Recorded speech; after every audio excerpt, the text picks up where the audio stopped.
ជំរាបសួរបងប្អូនទាំងអស់គ្នាថ្ងៃនេះគឺជារដូវ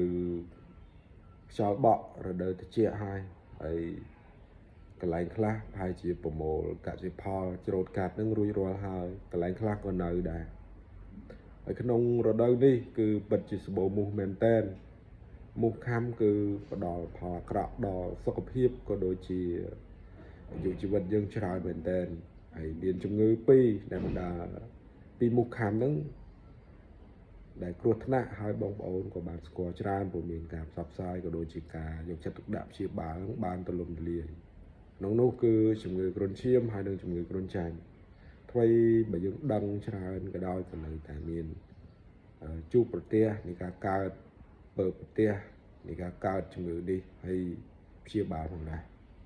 ដោយឡែកក្រៅពីជំងឺពីរនេះមូសខាំនៅមានជំងឺផ្សេងទៀតដែលផ្ដល់អត្រាគ្រោះថ្នាក់និងបាត់បង់ជីវិតខ្ពស់មែនទែនទី1គឺជំងឺ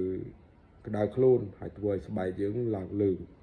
ជំងឺនេះនៅពេលដែលមូសខាំច្រើនវាបញ្ជូនមេរោគទៅធ្វើឲ្យយើងនឹងក្តៅខ្លួនហើយស្បែកយើងឡើងលើងភ្នែកយើងក៏ឡើងលើងហើយធ្វើឲ្យទូនីតិរបស់ថ្លើមរបស់យើងនឹងថយចុះខ្សោយតម្រងដូមហើយជាចុងក្រោយគឺធ្វើឲ្យយើងហូរឈាមតាមមាត់តាមច្រមុះតាមភ្នែកបើមិនទទួលបានការព្យាបាលរោគសញ្ញាបានទាន់ពេលវេលាទេអ្នកជំងឺនឹងស្លាប់អត្រានៃការបាត់បង់ជីវិតគឺ51%ឯណោះហើយចំពោះការកើតនៅជំងឺនេះគឺពុំមានថ្នាំណាព្យាបាលជាក់លាក់ទេគឺព្យាបាលផ្អែកទៅលើរោគសញ្ញាទី2គឺឆ្លងវីរុសស៊ីកាប្រហែលជាបងប្អូនធ្លាប់ឮហើយជំងឺនេះគឺឆ្លងតាមរយៈមូសខាំដែលធ្វើឲ្យខួរក្បាលរបស់កូនក្មេងហ្នឹង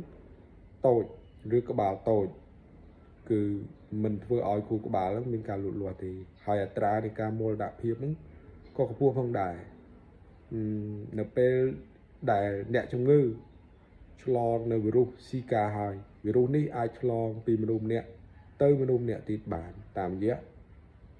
ការរួមភេទឆ្លងតាមរយៈម្ដាយទៅកូនហើយជាពិសេសគឺឆ្លងតាមផ្លូវឈាមពីមនុស្សម្នាក់ទៅមនុស្សម្នាក់តែម្ដង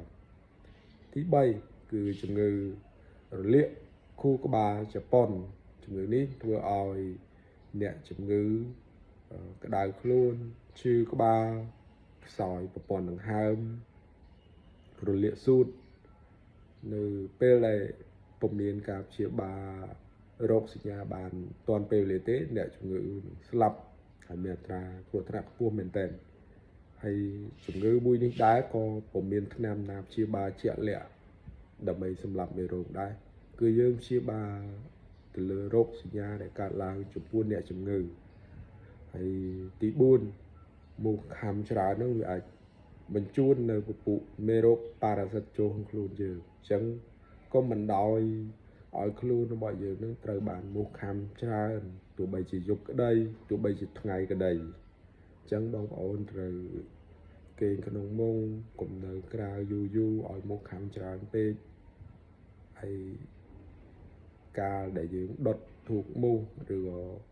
ប្រឆាំងនឹងមូសតាមរយៈផ្សែងពុលនោះគឺវាមានសារៈប្រយោជន៍ក្នុងការដេញមូសផងប៉ុន្តែវាក៏ផ្ដល់ផលអាក្រក់ដល់សុខភាពយើងផងដែរដោយសារតែយើងត្រូវហិតផ្សែងនោះដូចមូសដែរអរគុណសម្រាប់ការតាមដានវីដេអូជូនពរបងប្អូនទាំងអស់គ្នាមានសុខភាពល្អ